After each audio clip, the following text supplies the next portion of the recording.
I'm Maria Menounos, and you're tuned in to AfterBuzz TV, the ESPN of TV talk. Now, let the buzz begin. Welcome to the Star Trek Picard After Show. Welcome.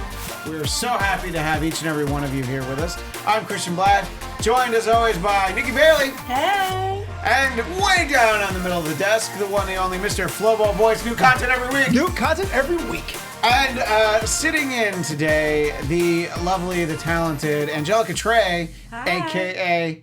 a Traveler. You did all of it. Gotta go right back. Always go back to Twilight Zone. Thank you. Yes. Thank you so much for being here. As this is your first time, we're 3 episodes into Picard. Just a very brief overview. How do you feel the show is going for you personally, Angelica? It's there's a lot of twists and turns here. Mm-hmm. It's been a little starting off a little bit slower, but it's starting to speed up a bit. Mm-hmm. And I have some questions about some nicknames, but we'll get to that we are later. going to get to those nicknames. Yeah. We do. Yes. Yeah, exactly. So, we have the episode that is called The End is the Beginning, which I can't decide if it sounds like a U2 album or a James Bond movie. Let us know in the chat which one you think it sounds more like.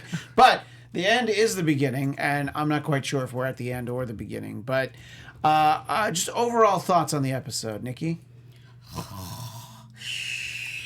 Yeah. There was a pretty sweet little fight scene, but I was really bored, and I want the show to start now. You know, I thought the same thing last week, where I'm like, oh, it's really going to start now. But he didn't even have a ship yet, so I feel like it's got to start. I mean, we're going to be halfway through the show next week. Flobo? Man, it's hard for me because okay, again, my point of reference is Disco, right? Okay. I say this every week, and there was this. I was excited for Picard because I thought maybe this would be an introduction to the character for a whole new generation. If that's you mean for the next generation? If that's the case, I don't think it's hitting the mark. If it's a love letter to old school fans who are still around to see more Adventures of Picard, I don't think it's hitting the mark either. So last week I said I actually liked the episode compared to the panel. This one just seemed more frustrated. That's the word I have felt. Frustrated throughout this episode this week. Angelica, how do you feel that this week compared to the previous 2? I feel like things are really starting to kick off now because at least we're getting into space. Yeah. But I'm a little frustrated. Yeah, space, the eventual frontier. We'll get to it. Don't worry. We will get there. Episode 4. Yeah, right, exactly. So, I'm inclined to agree, and I thought this last week. Now I'm really convinced that when all 8 episodes are posted and people get their 7-day free trial of CBS All Access just so that they can binge the show in one sitting, they're going to really enjoy it, I think. They're going to be like, oh, man, it just took right off. Yeah. Really? Yeah. Yeah, so... and you watch it at midnight. Like, you wait for these, like, as soon as they drop. Yeah, I'll admit, I might take a nap a little bit before that. So that because I don't want to... We're only human. Yeah, but, I always feel like I gotta get it... I just can't fall asleep for real if I don't know what JL is up to in that week. Oh, no! Did we get there? I wasn't ready for it. I know, none of us were ready for it. I thought that was pretty cool. Oh, no. What was wrong? Look, there's got to be somebody who can break that. Here's the thing I feel like from compared to Next Generation in this one, and that's why maybe some weeks I like it and I don't like it as much, is that he is so put together in TNG. You know, he's all about play that order. But now you have people outside who knows, okay, we respect you, but not like, so rigid. So I know that it's cheesy, but I'd like someone called him something different than being like. The only person who was allowed to use his first name was Beverly Crusher, okay? Oh, yeah, true. And for this chick to be just dropping JLs all familiar-like. Yeah, it's true. Will Riker always called him Captain, didn't he? Yeah. Even if they were on shore leave, he wasn't... I bet that because look, we know he's showing up this season. We all saw it in the commercial. Sorry for anybody who didn't see the commercial. But anyway, he's probably going to call him Captain. He can't, but what if he calls him JL? Anyway, so we get the character of Raffi, played by Michelle Hurd, who is has been in a lot of things, but probably best known for being written out of Law & Order SVU after like 6-7 episodes. But she's been, this was a good 20 plus years ago. But anyway, so in getting her backstory, we learn a little bit about Jean-Luc, his backstory, and how he ended up. We had some indication of his break with Starfleet. What did you think about the backstory, Angelica? I mean, it seemed pretty in line with his character, at least. Like, they didn't completely break from it after that whole JL thing, Yeah. which felt way too informal. Yeah. But, I mean, an ultimatum, I guess, was just the situation there, and it seemed pretty in line, you know? So, yeah. I get it. Flobo, Yep. what's the takeaway from this? That if you're going to say, you either do what I say or I quit, Yeah. or you fire me, Yeah. is that the best approach? Oh, it never is, but it's so fun to watch. Yeah. One of the cool things about Picard so far is just seeing Jean-Luc get shut down, whether it's on an interview or asking for a ship.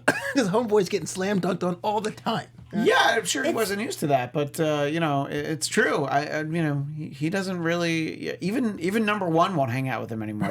There's this dog been since the premiere. The day rate's too They high. mentioned I him. miss number Right. one. I did too. Yeah. Dog. I thought we were going to see a lot of him, and now he's going to space Well, without number one. I'm nervous for number one, okay? Because Maybe the Right. Tal Shiar got him when they came. Don't you why say would you that. say that? I just, Don't- I mean, I Don't am you say that. doomsday soothsayer that I am. I'm sorry. Number one is the goodest boy, right? Yes. Okay, yeah. goodest boy. He is, sorry, Nikki, were you about to say something? Yeah, I was gonna say it is upsetting to see over and over Captain Picard get shut down. Like, this was my childhood hero, and now everybody hates him, and it upsets me terribly. Yeah. And then people are just throwing around his initials willy-nilly. It's really it's just Raffi. Nobody else is calling him. I know, that. but like, okay, so why are they on a nickname basis? What's the vibe there? I felt like there was a little, like, at the end of the episode last week where, you know, he's like, oh, I got the wine you like, good and wine. it's like there's some tension there. I don't buy that she's pissed because he got fired 14 years, because he gave them an ultimatum, made him 14 years. Like, that doesn't seem like enough of a reason. I think the whole he didn't talk to her for 14 years. Yeah. That's something to be mad about. Well, I think But, like, that I it's feel more like- that than anything else. It's like, well, you basically tendering your resignation started this spiral that didn't go well for me, and at no point did you say, like, hey, how's it going? Sorry that my little gamble didn't work out for But that's you. so out of character for him. Like, why would he stop talking to a crew member? The man is still upset over Data dying, right? So, like, he would never But he also just... hasn't talked to him in 15 years either. Well, that's He's not on a roll. That's not his fault, Yeah. though. But, like... That's the hard part with this whole show, though, right? Is like so much time has passed, and now they're trying to do flashbacks and things like that. But we're so used to Picard developing these relationships and these arcs from TNG, you know. Right. So it's like a little jarring, I guess, to have some of them, and the weird informality, because we don't want to accept Picard with such a strong personality, and now he's a little different, and he's getting rejected. And what? Right. And is Raffi the number one after, like, did she take over as first officer or something after Riker left? Did they Well, date? yeah. Did What- they, like, what? Yeah, what's Right. their deal? And then, Yikes. and sorry, I'm just, No, I just didn't think of that. Yeah. I think so. I don't think of JL as dating, really. You don't I think that's know. a cute little pet name? JL? I think it JL. is. I think they have a little sexual history there. I think that's the only thing. JL does not flow as well as Jean-Luc. I'm just It gonna put that doesn't. out I'm just saying, if we doing a thing, I'm gonna use the French name. To see. Definitely now, more romantic. Yeah, well, yeah. If you take anything away from this show, it's that. That in is the it. chat, if you're in the chat right now and you're like, no, JL is way cooler, please let it be known, and we will shame you. No, we want to know if somebody actually thinks it's better. I just see Jean-Luc. It's such a cool name. How many Jean-Lucs are there? You know, so I don't know. I agree, and I don't know how in love I am with that character. I kind of liked when she stayed behind, and I'm like, good, be mad. I feel like I don't understand the justification of she's just too mad, and without knowing the nature of their relationship, I don't know what to do with all of her anger. So, yeah, Yeah, I want her to stay. But. Well, and then she's like, I'm not really coming along for the ride. I'm just hitching a ride. But we'll get to that later. Let's talk about someone else we meet in this episode.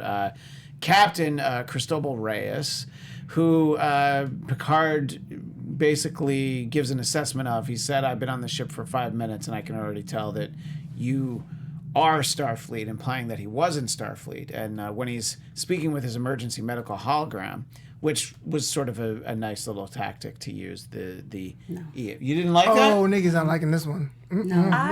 I mean, I like the little callback to it, you know, because we had To the Doctor actual- and Voyager, yeah. but Yeah. it felt weird and jarring because I was just sitting there going, "Is this the same actor? Right. Is it another bearded guy?" Yeah. And they Yeah. just Well, it look was really him, similar. right?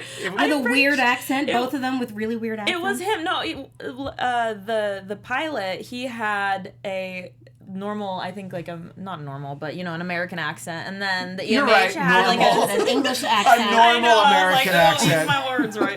But then the other guy had like a Scottish accent or something. Yeah. And then the medical one had a British accent. Yeah, he's sitting at the pilot's like, I don't need to go on this, and he's like, Well, but what? I can't even do a Scottish accent. I just. Oh no! Could you try again, please? I know, wow. we need to hear it. Can we hear your Oh, Scrooge McDuck impression, please? I don't know why I try to launch into that. No, I should have Just mention practiced. real quick in the chat. Shout out to everyone in the chat watching it and commenting around. The whole JL thing. Ren says calling him JL I thought was dumb, and Star Drew says JL sounds like Justice League, which seems dumb anyways. Oh, okay. So some shade for the Justice Justice League, League saying, some DC which shade I over know here. better than to get in on that right now. They're already in space. Yeah. So, so I don't know. I think it's interesting, and he references his backstory, so that I guess the last time I was around a great man, his bled, blood, saw his it was blood on the bleeding out. bulkhead or whatever. So there's some interesting tidbit from his past that let's put it this way.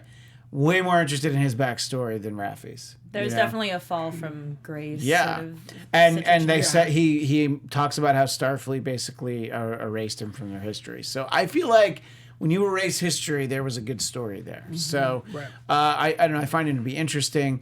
But yeah, Angelica, you brought it up. If we're going to get an emergency medical hologram, why is it not played by Robert Picardo? Yeah. Why aren't we getting the doctor? Even if he's older, it's fine. It's an older program. We'll That's accept fine. this. Yeah, I have no He problem. can have a with it. Scottish accent too. It's fine. Wow. Yeah, I'm sure he's doing a self tape right now where he's like doing a Scottish read. All I can say with a Aye. Scottish accent is like gettle. That's all I got. It's like girl. Yeah, that's gettle. that's Loss. yeah. Oh my gosh, see, we're getting right, a we'll whole perfect this. Scottish language. We're yeah. gonna do We'll the work on whole, it. Yeah, Yeah. next. So our next show is going to be after show. all in fake Scottish. all fake Oh, please Scottish. tune I'm gonna in. bring in some bagpipes. And Nice. yeah, we're gonna Nice. do a little Haggis for everyone. All Yes. the stereotypes. Sorry, you're going to miss that, Nikki. Oh man, I'm gonna miss the haggis. It's gonna start with haggis ASMR, just into the mics. There you go, you guys. Welcome back. Well, everybody will be excited for that. So generally speaking, I found him to be an interesting character. Flobo, Yeah. are you put off by him and his multiple personalities with multiple accents? There's two things going on here. One that I like and one I don't like as much. Rios, I think, is the most compelling character. Granted, he's a little bit on the nose. Cigar. It's a little shrapnel thing. Okay, whatever. Space Marine archetype. His backstory is great. I like him. I think he's enough for me to tune next week to see what's going on. But I remember in the beginning of the show, I was saying what kind of audience is Picard serving, and the show Picard serving. I think this is a perfect example. So, the EHM, what's it called? EMH, excuse me, was brought up 3 times before explanation, right? So here we have a situation where I'm watching it, I'm like, is this worth pausing to look up, or are they going to go tell me what this is? And I said, okay, I'm going to pause. I'm going to find out what this is. Oh, well, it's an emerging hologram. But then 2 scenes later, he's like, you're a hologram. What are you talking about? So it's like, well, which one is it? Is this show for hardcore fans or is it for new fans to reintroduce it? Because again, if you read it both ways, I feel like that could be a lost moment for that. So when it comes down to that scene took me out. So as much as I love the character, I'm back every week, I feel like his introduction scenes could have been a lot smoother. It's funny you say that because that scene threw me off a bit as well because he was talking about his past, but he wouldn't name his prior, I think it was his captain. Yeah. He was Yeah. trying to do a flashback, but he was like, they, he, she. And I was Yeah. like, he would say their name. True. Yeah. True. That was throwing me off a To me, bit. it felt like you know in a sitcom where a character wants you to know they're in a new place, and so they'll say, "I'm now at the club." You know, like they just like it just felt like he was talking to a version of himself, saying stuff that they already knew to each other. So it just felt silly. Like over just too much context a little bit. Yeah, it was just- Yeah. it was just too much. Well, glad to know we're all on the same page with that one scene. His hair scars in space. I don't know where they come from, but I don't know if he makes it happen. There's a in tobacco planet. Got I'm it. sure. It just looks like a South Carolina plantation. I love it. somewhere. That's just what it is. So, That's where they wear the new Space Force uniforms. Tony says, greetings from Chicago. What's up, Tony? Thanks for joining us in the chat. Oh, well. What's up, Tony? Okay. Yeah. So, He's a new friend. enjoy a space deep dish pizza. So that's how I'm trying to tie it in there. Yeah, I love it. Brush Street. Let's talk about the Borg Reclamation Project. It's not a Borg cube, it's a reclamation project where we were reacquainted with an old friend. Nikki's excitement means I'm going to call on you first. Hugh! It was Hugh! Yeah. It was Hugh! Oh my god, it was so exciting. I was like, wait, who is that? He's familiar. Oh, Hugh is that? it was Hugh. I love that. Good, very good. Hugh was Tons in that. space. Very Yeah. exciting to see Hugh in you know, he obviously got his life together after Yeah. his Borg incident and is now helping other ex-Borgs. Yeah, I mean, So this sweet. is the Hugh, you know, that's basically like after rehab, the Hugh that's found Jesus. He's all cleaned up, he's got a good job. You know, he was a little bit wayward the last time we left him. But I think it's interesting to see that, you know, I guess a good comparison would be 7 of 9 was always more human than Borg, but when last we saw Hugh, he was still Gray. yeah. Yeah. I mean, that's the best way to put it. It was just gray.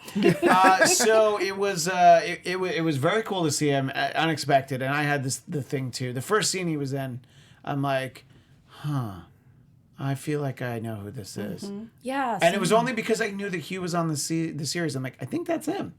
And then you know, later on when Soji refers to him as Hugh, I almost called him Q, which would have been an entirely different Right. character. Oh no. And someone mentioned that in this episode. They Someone- mentioned Q. They mentioned Q in the episode? Yeah, didn't they? Somebody. I gotta stop watching it at midnight. I don't even remember. Yeah, I know. I was watching it He was at like, 1 this, a.m. Yeah. this is Jean-Luc Picard. Oh, the Q continuum. He named basically like a bunch of things from like a couple things from the show and a movie. his thing. involvement with the Okay. Klingon Empire Yeah. and sort of, you know, his running with the Borg. Yeah, it was like Jean-Luc. Sorry, little JL's greatest hits. Yeah, a little Q acknowledgement there. Yeah, yeah, no, you're right.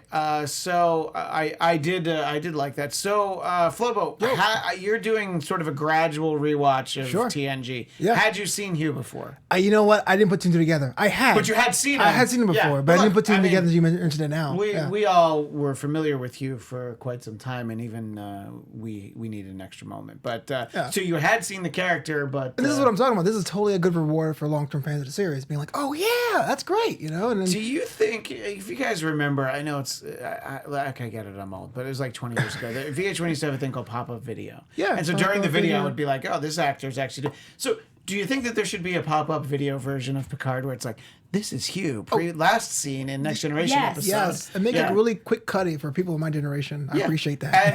And like when they give off Jean-Luc's greatest hits, it's sort of like, you know, this episode, that episode, that episode. you know? Definitely. Just And also give you for everything just you need to know. every actor that walks on the screen, I'm like, is he somebody? Was he in something? You Yeah. know, like every person. So that would be great. Yeah. It threw Pop-up me video style. Thank you. Yeah, it threw me off a bit though because Hugh, the scar. It's Yeah. I mean it's great looking like with makeup and stuff, but I thought he was evil for a second because of my just previous like archetypes and Well, stuff. just, you know, in somebody with a movies. scar is usually. yeah. Is he German? No, he's evil. Yeah, and then I had to look a little bit closer. And I was like, "Is that Hugh?" Because Yeah. he was my first Borg crush. So Who was your second Borg crush? Yeah. 7 of 9, of course. Oh yeah. I mean, that And was- then the Borg Queen. So Oh yeah. Yeah. Oh yeah. All right. No, I Yeah, think it that makes sense. that all That's makes sense. sensical. That's the right order. I Yeah. I always wanted her to eat something. The Borg Queen? No, 7 of 9. You wanted her to Oh. eat something. I got a question for you, Christian, about 7 or 9. Yeah. I know that that's such a compelling character, but it's on literally your least favorite Star Trek. Were you a fan of 7 or 9, or are you kind of like, eh? I'm sorry. It didn't. Let's put it this way. It didn't make me like the show anymore. Sure, That, sure, you sure. know, I was already kind of out of it. Fair yeah. enough. But I think it's an interesting idea. You know, anytime that anybody's removed from the Borg collective, I always found that to be interesting. And you know, again, we know she what grew on me for Yeah. sure. Yeah. I also didn't finish that show. So It was a similar arc to. Oh, okay. It was a similar arc to Oh. Judgment. Yeah. A similar arc to Data. You know, just talking Yeah. about individuality and what it means to be an individual and Yeah. human. You know. Not really a topic on this show, but you know, you brought up Data, and I just wanted to very briefly kind of poll the panel here. Where do we think Lore is? Data's brother.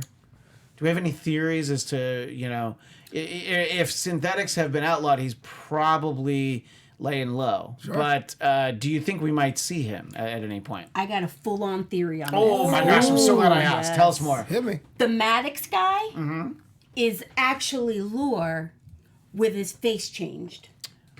Wow. Wait, like he's wearing Like he Bruce somehow, Maddox's skin, or maybe Bruce Maddox's skin or somebody else's skin. Okay. But But you're saying He's Lore getting is very- Bruce Lore is Maddox, Bruce but Maddox. it's sort of it's very Mission Impossible. puts the where it's like, lotion oh on my its God, look at skin that! and- Yes, it's a little bit more Buffalo Bill. creepy. Okay, yeah. than Ethan Sorry, Hawke. I'm just yes, exactly. Okay, wow, awesome. I love that This is gonna theory. get into a horror theme, I think, here with that Yeah. one. Yeah. It was me all along. Yeah. Peels off face. Just kidding, another face. Did either of you have any thoughts about Lore and how he hasn't really been referenced? I mean, the fact that Soji and Daj, it's like, well, there's two, and that's how we know Data and Lore. Any thoughts prior to this about maybe we'll see him where he might be? Prior to this, no. But Okay. I do like the idea of Data's family. We saw before, and then there's Data, and there's Data's daughters. I'm not even sure that's confirmed because it's kind of like this ongoing theme. So Yeah. I think it'd be a nice missing piece. A family, synthetic family would totally be something to be interested And in. will Brent Spiner still have to do that eye twitch that Laura did, which is how you were supposed to be That's- able to tell them apart? That's the character. Which Which was really the only character trait. It's a character trait. Yeah. Yeah. All right. Well, we'll keep an eye. Let us know in the chat what you think about that.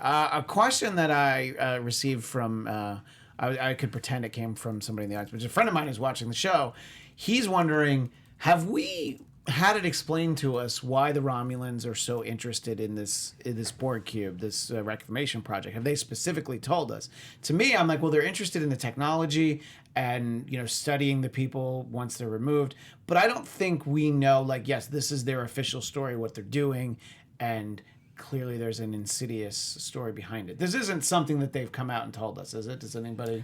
I don't think so. I think Romulan motives are extremely murky Yeah. and Yeah. confusing right now, and I think that's going to be a huge arc throughout Yeah, this as entire And I do show. think Hugh mentioned that the Romulans are interested not just in the technology but also in like how to use the people as well. So that's all I can remember that was talked about. Yeah, Romulans feel a little bit like a wild card right now. We're just like, Yeah. why are they doing this? Why are they doing that? Why do they consider them a threat? So I think they're mad because the Federation abandoned them. Okay. And so they're refitting the Borg cube so that they can go attack the Federation. Thank you. All right. Well, that would be in line with Romulans, who I believe last week I called less cuddly Vulcans. True. Pretty much. Is it Yeah. collectively Romulans or is it like a faction like the one Like that, with the Jean- Klingons on the Yeah. Discovery. Maybe just a faction. Yeah, like the Tal- Jacques Voss. the Jacques The Voss Jacques from the Voss. Tal Shiar. Yeah, the sort of the inner circle of the inner circle. We will see all that. So, speaking of Romulans, though, we did get to meet Ramda, who was characterized as the foremost expert on Romulan myth, but then, of course, turns out she doesn't like the term mythology. Gotcha. There she is playing with her tarot cards, and she's, not predicting the future while she's totally predicting the future. And then this concept comes up, this idea that every Romulan home has a fake front door, which is interesting. I don't think it's something that I've ever heard before, but I'm certainly open to it. It seems really smart. Like, oh, that front door. No, that's the one where, I don't know, the giant, like, the spikes are going to come out of the wall if you try and open it. Yeah. But come around back, and then, we can have dinner out back. But I don't know. This all seemed very new to me, but it's interesting. Tells you a lot about the Romulans. Yeah, you're just like sneaky Romulans. And sorry for cutting you off.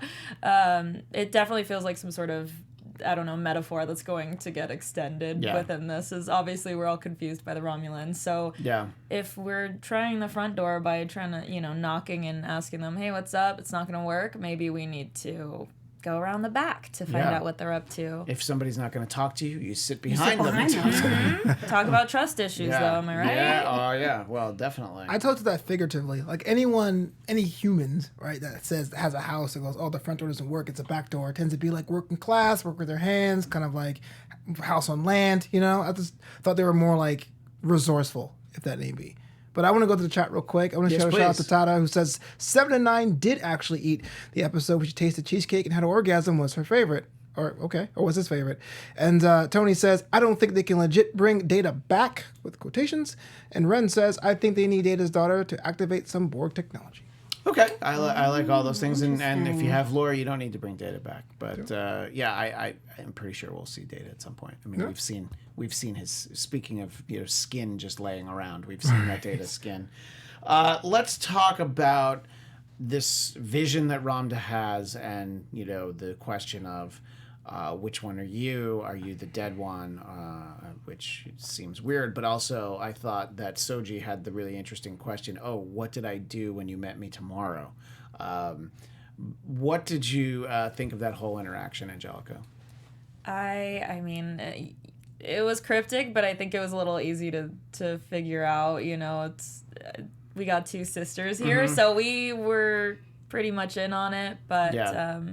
I definitely think more scenes and more interactions are going to happen with this Romulan character. So yeah, and I did think it was interesting the way that that Soji is asking very specific questions that she doesn't realize. Like she's like, I don't even know how I knew that, and also. Everybody, just all the Romulans in that room, the Romulan cuckoo's nest, if you will, just sort of staring at her. It's almost like they know. They know something at least, even if they don't actually know what it is. So I found that to be sort of, interesting in a very foreshadowing, and we don't really know what's coming. What did you think of that interaction, Flobo? It's really hard to tell with that, because I guess I was a bit put off with the scene of her calling her mom and passing out. I was waiting for something to happen. Also oh yeah, she's fine. Can y'all believe it? She's gonna get a dog, and that would have put me to sleep too. Yeah. It's like, oh wait, did she accidentally call my mom? You never call home, Christian. Hi, Mom, just in case she's watching. I know, she totally is, though.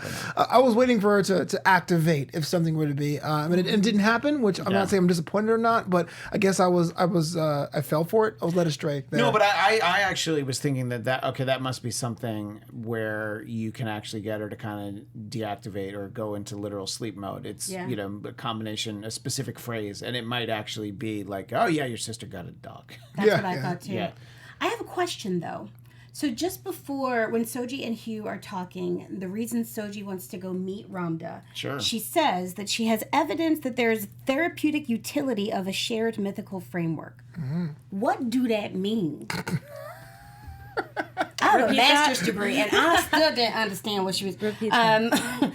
So Soji said there is abundant evidence of the therapeutic utility of a shared mythical framework. So does she? And then I'm guessing if all of the former Borg have a similar. It's like a belief system. Theology or worldview. For shorthand, you could call it religion, even if it's not as organized as like that. It's sort of like a belief. It's almost like they're all survivors of the same thing. Got that? It would You're be. all It's almost together, like but is she trying to create that? Like, what? I didn't understand why that was relevant. I think what she that just was. wants to understand, these people who went through, or these beings who went through this. I want to understand what this is and how they all developed that, something that wasn't there. And then also just being interested in general in studying anyone who, had been assimilated and then de-assimilated, for lack of a better word. That's a good question. Let us know if you have any different thoughts in the chat. It's news now. It's considered news. It is. Oh, yeah, that's right. Yeah. I just think that's going to be important later. I don't know why. It spoke to the theologian in me, wondering what are they trying to create or. I'm so glad you said that, because I read that word for years, but theologian is how you pronounce it. I learn something new every day. Yes. Continue. No, that's our resident theologian. Yes. Or it could be Boyce.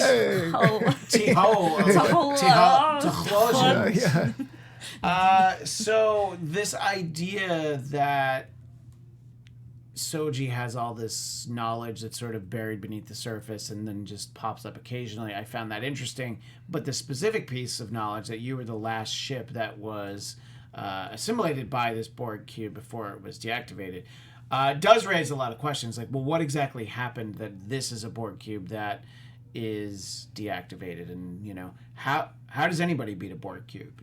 So I don't know. It raised more questions for me that I don't have any answers or theories. But if anyone in the panel would like to hazard a guess, you're welcome to. On the artifact. Well, I feel like obviously, Ramda must know. Maybe she knows then what happened. That was part of the line of questioning, right? Like what caused the failure. So I'm maybe if we can get into if Soji develops a theological framework or a mythical framework, maybe she can connect with Ramda and find out. Yeah, I think that that would make sense, and it would be good to if they could sort of communicate a little bit more. Not through the front door, but through Not- the back yeah, door. through the Take back that door. one. Yeah. Exactly. Symbols and Get into stuff. her mind. Yes, symbols. Simple. Signs and portents and what have you. And then Theologians. we talked about Soji calling her mom, falling asleep, and who's there to wake her up?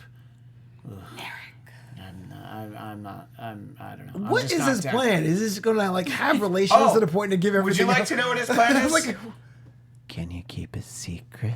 I think I might be falling in love with you. Men, women, regardless of gender or preference, somebody says that to you, I'm out. so wait, Because if game you're is a falling in plan? love with someone, you're falling in love. Now, I think I might possibly be capable of loving you. No! Yeah. You either love me or you don't. Get out of here. Also, Valentine's Day weird is coming up, timing. guys. Yeah. Yes. Yeah. Weird Like, timing. Yeah, because she's obviously upset, and he decides to tell her that in the moment. Yeah. Yeah. Someone that says, I think I might be falling in love with you, or tries to do that, they are distracting you from something important, Flobo, okay? I think I Watch might out. be falling in love with you. Wow, what are you distracting from? I think I'm out of a job now. Be Pack your suspicious. stuff. And then super creepy interaction with his sister, by the way. Ew.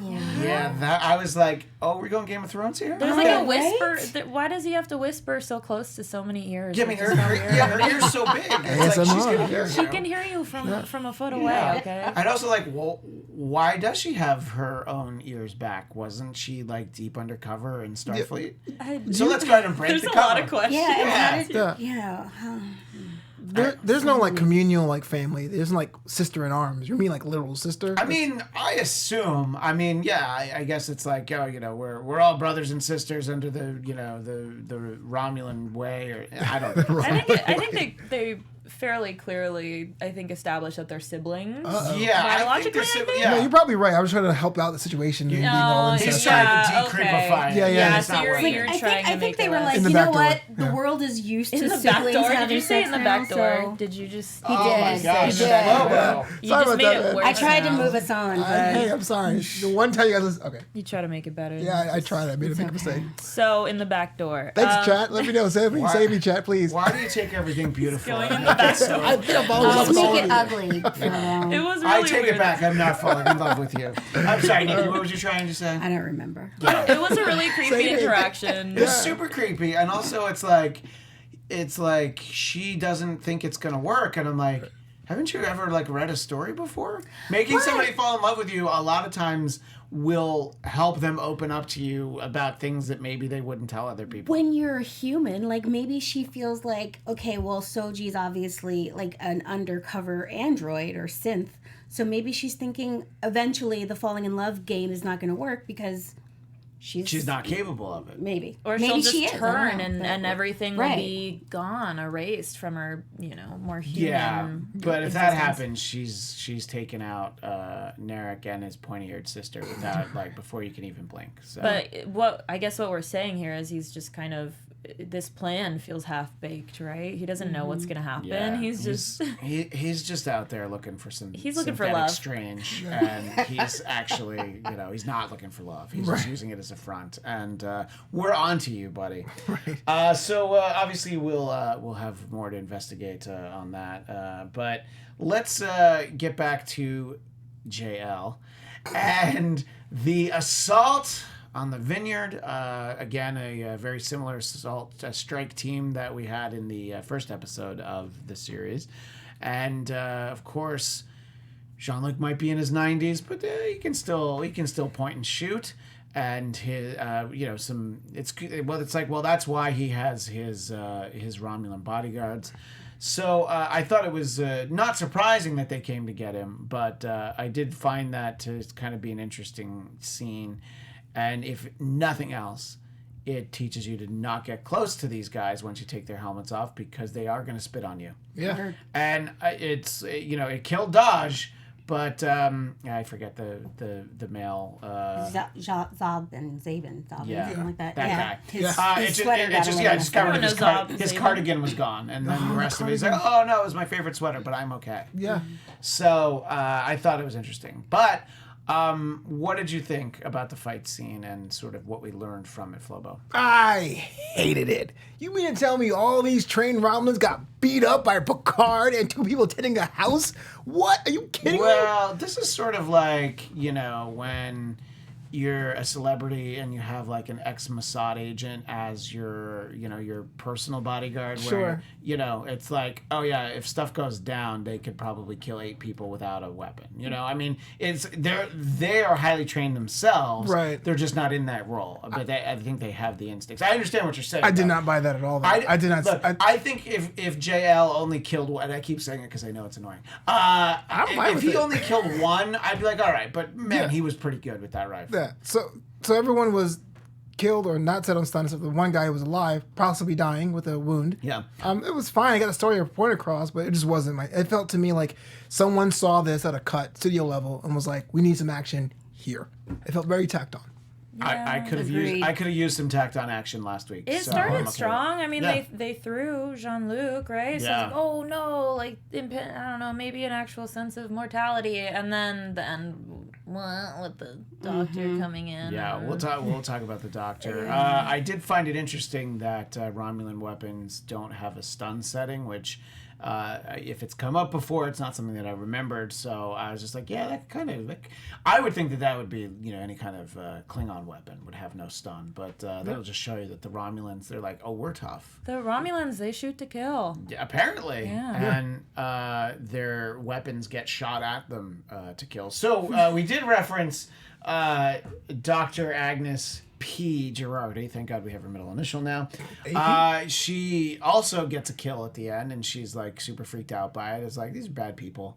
It's all right. She just pops in through a door frame and just has a gun handy. I mean, grabs that. There is from transporter technology, so you can kind of walk in through a door frame. Sure. Yeah. Okay. Did I or did I not sneak up on you before the show? And you were like, how did you get here? All right, But it wasn't in a doorway, okay? That's true, it wasn't. It was in a kitchen, no? So it's kind of... Potholes Close confirmed. enough. That's very similar. So I think she does make a compelling argument as to why she should be brought along. In addition to the fact that she's the foremost authority on synthetics on Earth, somebody would definitely be trying to kill her, so probably better to have her come along where she'll be safer. Also, she's funny.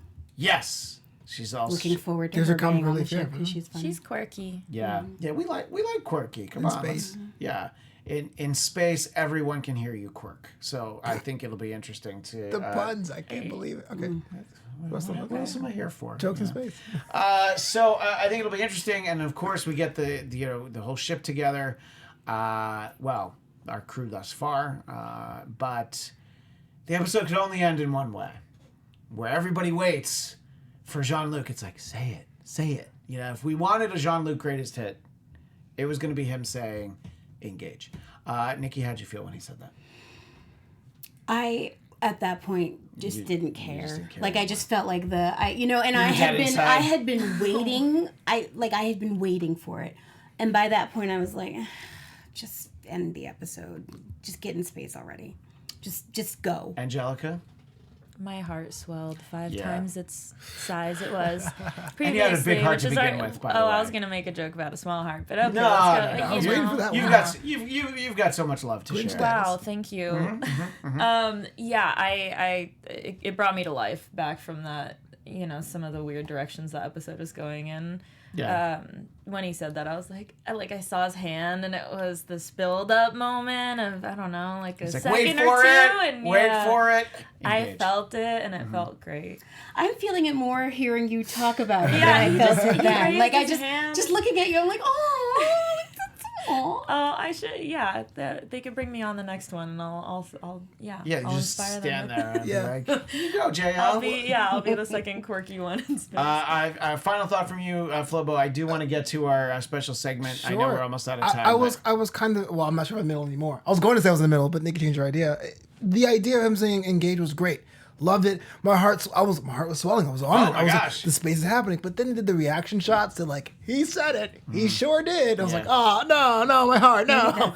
It was like this roller coaster ride. It should have just been him, spaceship, boom, black. See you next week. Yeah. All right. Well, we do want to try a new segment here.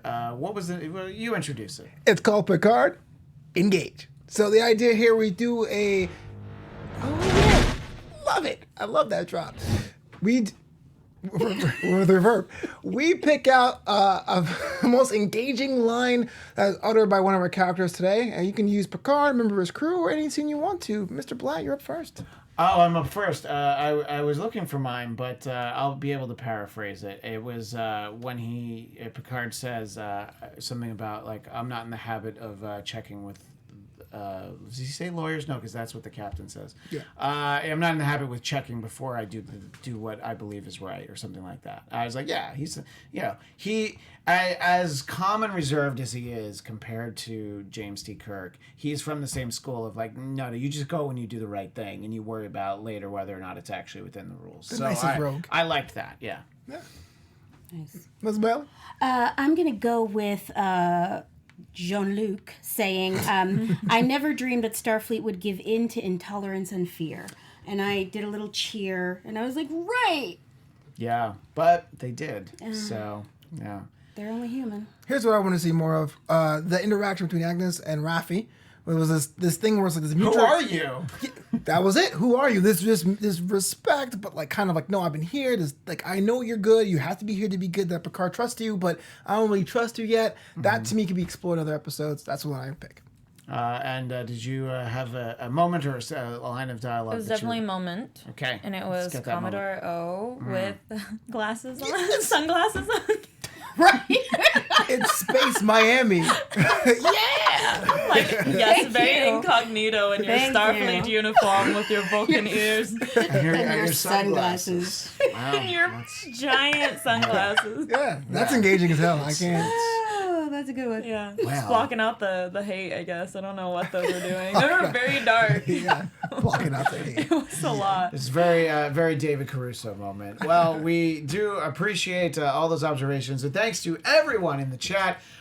We'll be back next Thursday at 9 Pacific right here to talk about episode 4 of Star Trek Picard. Until then, Angelica, where can people find you? Hi, I'm Angelica Trae. You can find me on most social medias at Trae and on Instagram at Angelica Trae. Hey, Flobo! Hey, Flobo Boys on Twitter, Flobito on Instagram, and of course, Flobito.com. Nikki Bailey. I am at Nikki Bailey _ on all the social medias and NikkiBaileyComedy.com. And you can find me on Twitter and Instagram at ChristianDMZ. And Mondays, Flobo and I here on AfterBuzz TV, 2 p.m. Pacific, for the Curb Your Enthusiasm after show. It's basically the same as this show. Yeah. In any case, old bald white guy. It's kind of the same show. Anyway, thanks so much, everybody. We'll see you next week. Engage. Our founder, Keven Undergaro, and me, Maria Menounos, would like to thank you for tuning in to AfterBuzz TV. Remember, we're not just the first, we're the biggest in the world, and we're the only destination for all your favorite TV shows. Whatever you crave, we've got it. So go to AfterBuzzTV.com and check out our lineup. Buzz you later. The views expressed herein are those of the hosts only and do not necessarily reflect the views of AfterBuzz TV or its owners or principals.